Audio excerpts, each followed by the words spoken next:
Hello, everybody. Are you ready for another excerpt from one of my books? This time we're going to go back to the first one I ever published, The Rehabilitation of Miss Little. As you recall, Vicki Little goes to college in another state to escape some abuse and teasing that she's gotten all of her life, only to find out that it continues. All the lights in the gymnasium were on. At the basket nearest her were 6 girls playing basketball. In the opposite corner were 2 people fencing.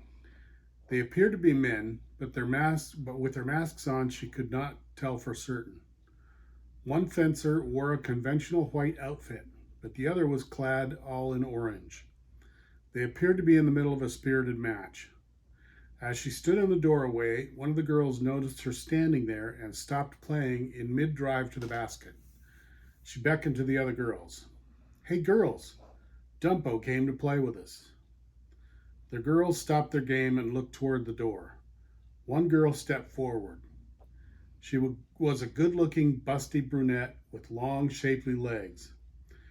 Her tight, royal blue shorts were reminiscent of a miniskirt when they were in style.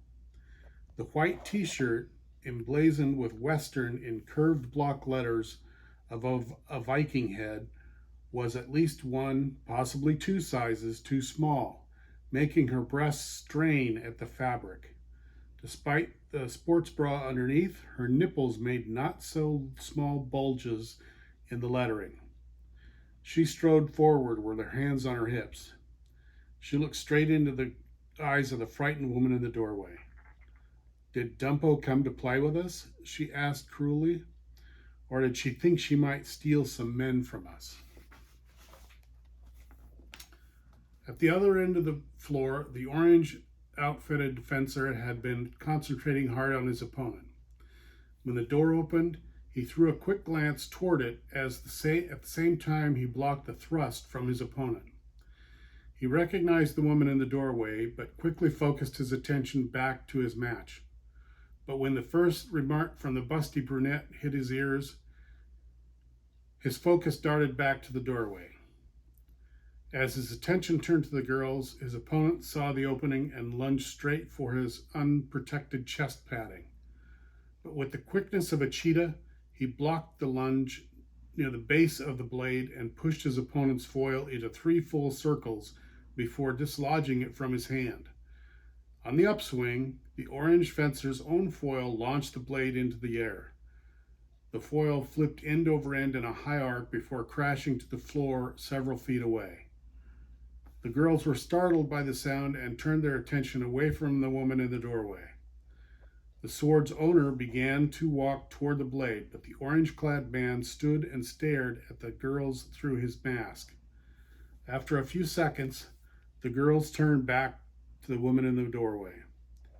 The woman, also startled by the sound of the foil banging against the hardwood, stared at the fencers.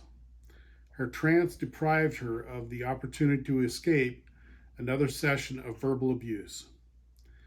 As his opponent picked up his foil, the man in orange pulled off his mask.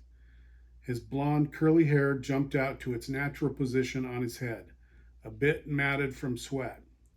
It looked like it could be an afro style, but it was his natural look. He was a handsome man, clean-shaven and well-built.